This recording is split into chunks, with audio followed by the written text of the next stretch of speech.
Yep.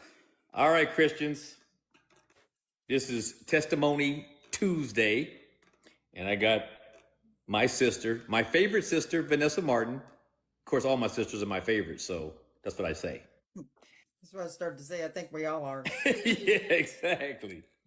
So Vanessa is going to be giving her testimony tonight, everybody, and I'm certainly excited about hearing it. And I think it's actually a good break for me in a good way, but it's a good break because it's a way to get to hear from some of the other brothers and sisters who are so faithful at attending our discussions and gatherings, and she's certainly one of them. So this was a big step for Vanessa, and I'm so glad that she took the time to do it. And so I appreciate you, sister.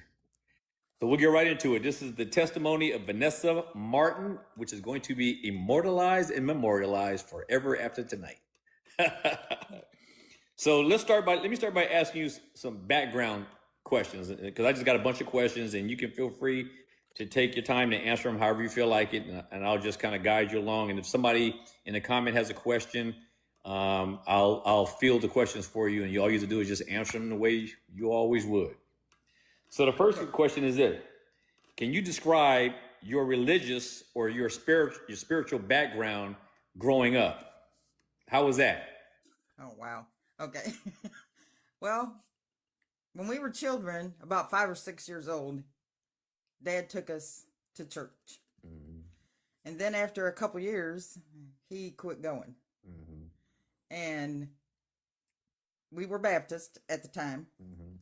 And I, after about 8 years old, I started having these dreams Mm-hmm.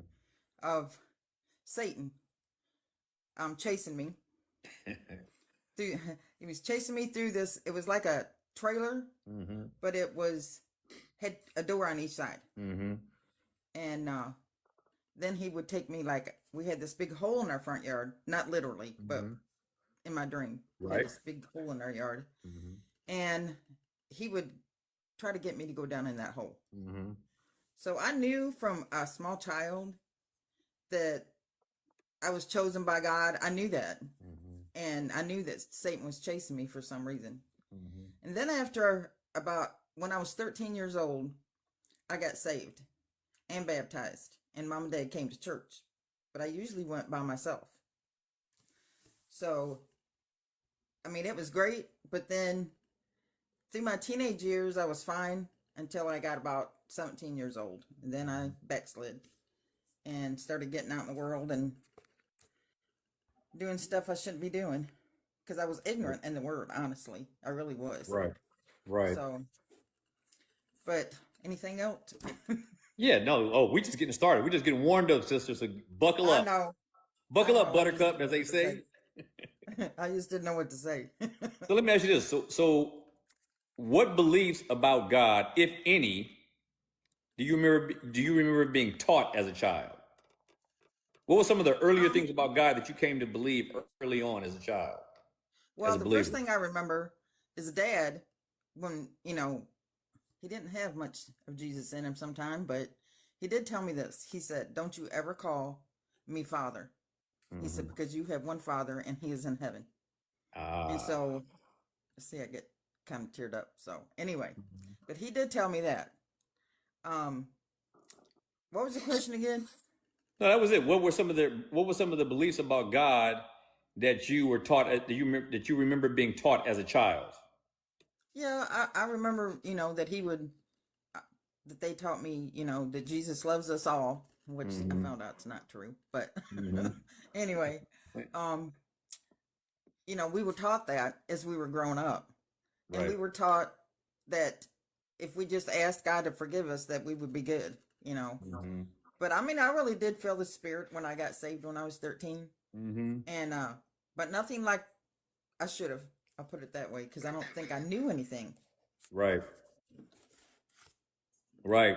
So what?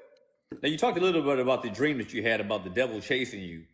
Did you have Hmm. any other like experiences in your early life that kind of helped shape your view of Christianity, either in a right way or a wrong way? And if a wrong way, how did you change from it? And if a right way, how did it help you grow?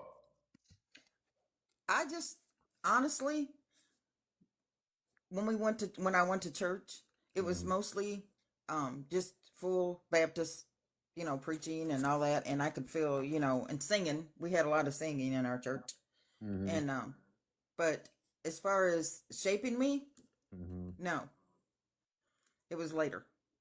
Ah, It okay. was later in my life. Yeah. All right. All right. So now, before becoming a Christian, how would you have described your view of the world or your purpose in life before you became a Christian? And that may have been young for you, but like, what, like, what do you remember about you before you became a Christian? The one thing that I have always been, Mhm. and God gave me this gift, I've always been forgiving my whole entire life. Oh, Somebody would wow. do something to me, and I would forgive them because I knew that we had to forgive for some reason. Hmm. And even when I was a child, I Hmm. just never knew where I got that from, but I was always Hmm. grateful that I got it, that I could Right. forgive people really easy. Hmm. And I just thank God for that every day now because I'm a forgiver. And that hasn't changed, huh? Nope, Hasn't not one changed. bit. That's a great quality, and I notice your testimony. But that's one thing about my wife I love so much. She forgives fast and gets over things fast, no grudges. But that's a great quality. And so, and you've never have you ever encountered a situation with a person that you felt you did not want to forgive, Yes, and how did you deal with it? ex-husband. But I did. I finally forgave him because I was getting bitter, and Uh-huh. I've never been bitter in my life. Mm-hmm. And I mean, he did a lot of stuff to me, Mm-hmm. but um, that's beside the point. But I didn't want, I was just like, man, I felt like I had so much hate. I never felt hate before. Mm-hmm. And then I felt that, and it was hate. And Mm-hmm. it was like, how do you get over this? I Mm-hmm. mean, and I was like still reading my Bible sometime, but I Mm-hmm. wasn't a full Christian. I mean, I backslid, so Right. I wasn't with God like I should have been. Right. And so anyway, yeah, I hated him, but I had to forgive him, Mm-hmm. and I did. God let me forgive him, and I just went on. And I, with his children and stuff, Mm-hmm.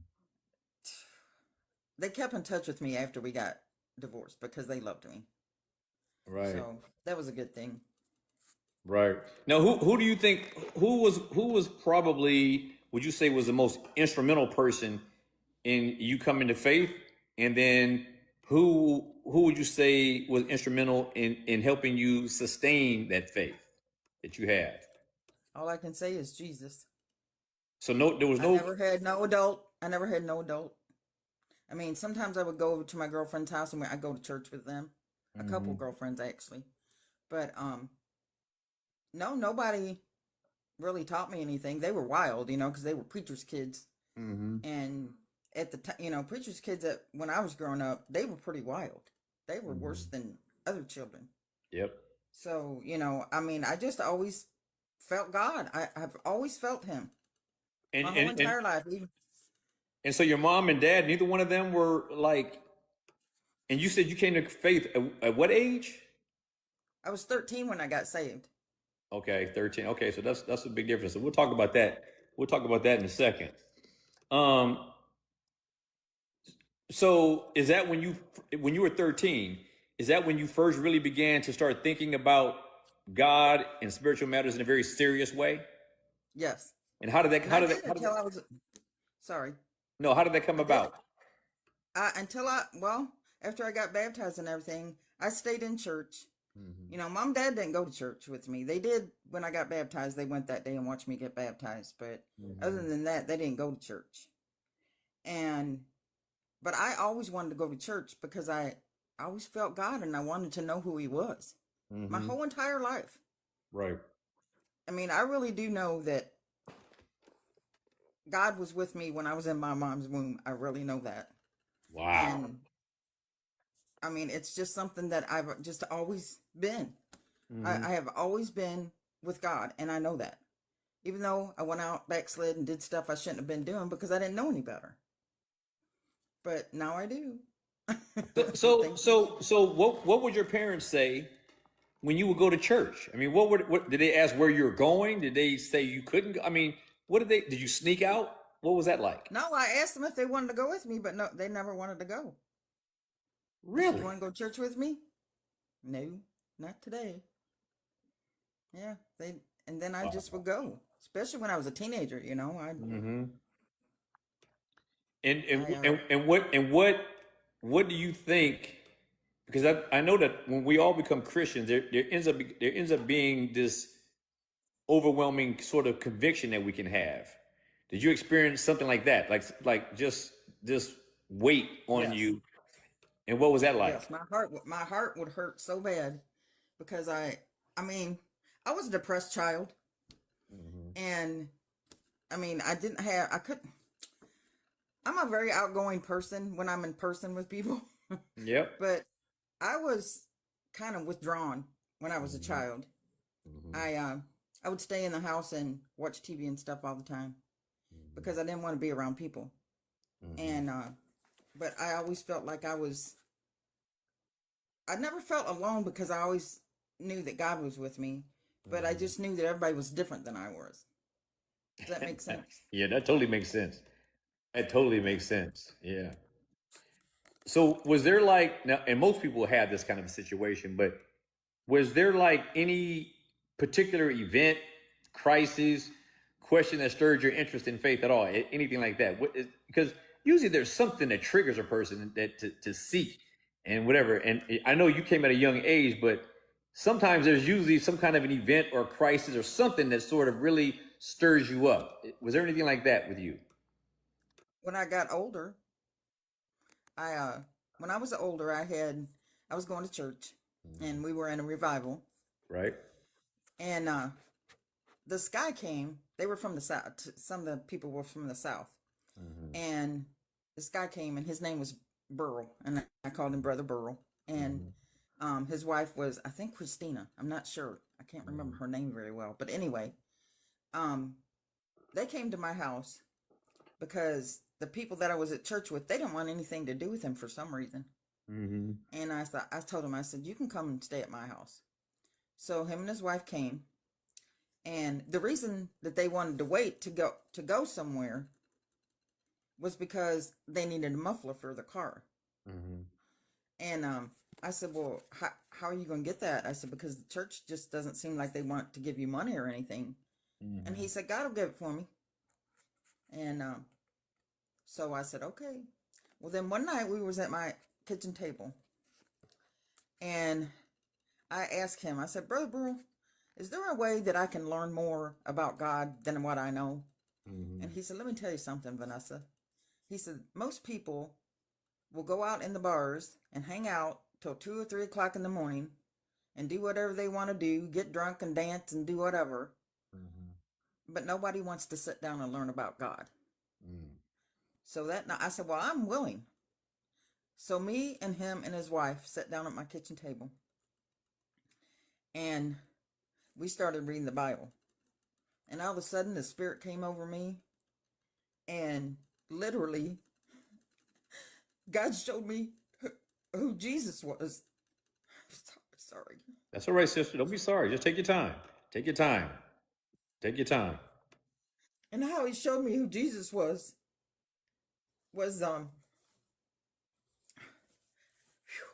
the pages in the Bible,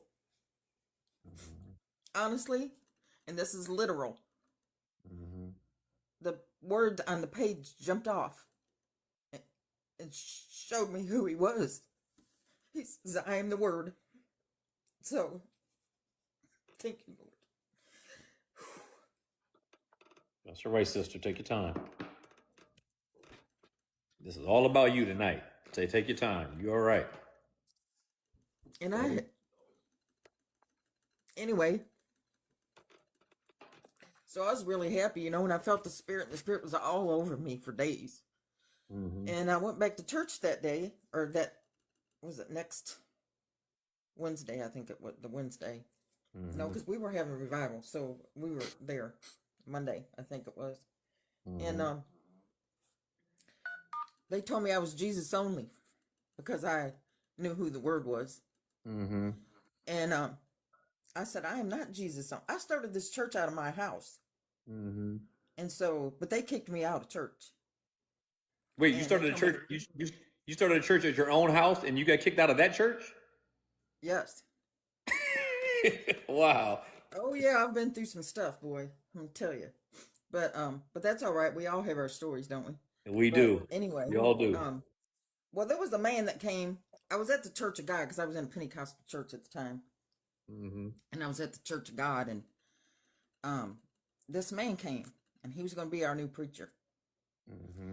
and he came to he stopped at our house, my husband's house at the time, and he walked in my front door, and he was this big, huge guy, Mm-hmm. but that didn't bother me. But when he walked in my front door, I looked in his face, and I could see in his eyes that he had evil in him. And I told my husband at the time, I said, he's a demon. Mm-hmm. He said, what do you mean? And I said, he's got the devil in him. Mm-hmm. And he actually tore that church apart. Wow. So anyway, after that, that's when I started the church out of my house. And Mm-hmm. so we would have church in my basement because I had chairs set up and everything. We would have church there. And gosh, I'm shaking. Sorry. That's okay. That's all right. I'm shaking because I got the spirit on me and I know it. Anyway, this is what happens to me. Um, anyway, I after we started that church, and then we had bought land. You know, we all got to, everybody, the church got together and put the money together and bought some land because we was going to build a church. And the day that they kicked me out, he told me that I have to come back to church anymore.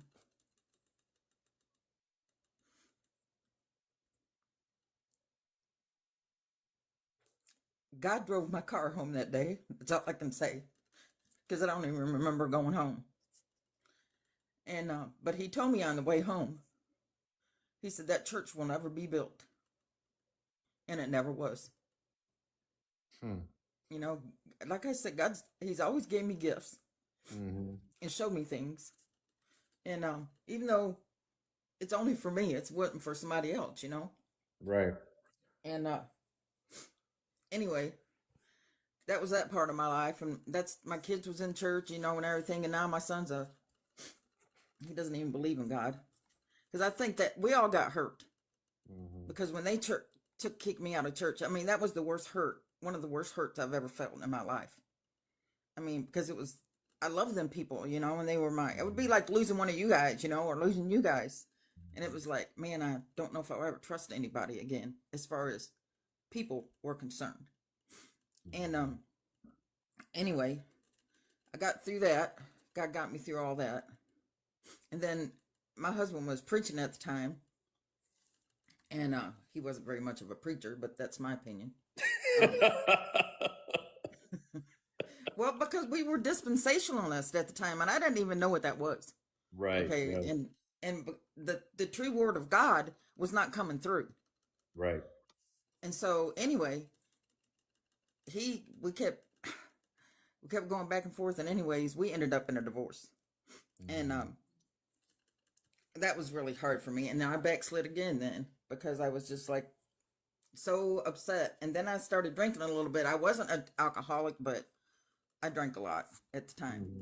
Mm-hmm. Right. And so after that, because I started going out, with my friends and stuff, and we'd drink and I'd get drunk, and then I never drank by myself before. And Mm-hmm. then one day I had went out by myself and I started drinking, and I went into this bar. It was a bar that I frequented, and there was the bartender's name was Mike, and he was the only person in there. Mm-hmm. So I went in and I sat down at the bar, and I asked him for a drink, and so he gave me one. And all of a sudden, I heard this person go, Vanessa. I mean, it was like it was verbal. Mm-hmm. And I said, Mike, what do you want? I was like, what do you want? He goes, Vanessa, I didn't say anything to you. And I said, yes, you did. And he goes, no, I swear I didn't. And so in a few minutes, I heard it again. Vanessa. And I said, what? And he goes, Vanessa, I am not talking to you. And then all of a sudden, he says, if you don't quit drinking, you're going to die.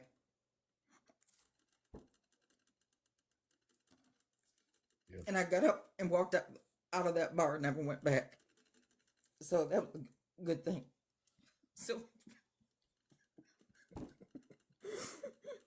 That's all right. I'm just so grateful. I'm just so grateful. I can't thank him enough. There's been a lot of things that's happened in my life and over the years. And after that, I started back to church again. Mm-hmm. And I was in revival one night. Actually, we was at Lester Summerall's church. And in Indiana. Mm-hmm. And the spirit was moving really well, and I was praying my heart out. And I'd been diagnosed with a bunch of tumors, and they wanted to do surgery on me. And that night, I was praying, and all of a sudden, I felt something come out of me. It was like it just streamed down my legs, and I'm thinking, what's going on? And but I was praying for it.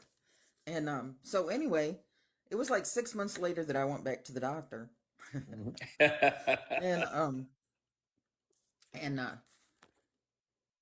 they told me they were all gone, every one of them. I had one burst. That's how I found out I had them. Mm-hmm. And but they were all gone, every one of them. There wasn't nothing there. Wow. They did an ultrasound and said there wasn't anything there. And so I was like so happy, and I went on with my life. And of course, I'm married to somebody else. That's what I wanted in my life. I wanted to be happy and live with somebody, be married to somebody and have a family. And that's what I wanted in my life. And I hope I'm not talking too fast for anybody. No, you're doing all right. You're doing all right. All right. So And, go ahead. go ahead. No, so I was going to just ask you. So, and you can finish what you're going to say, and then you can just pick up on this one too.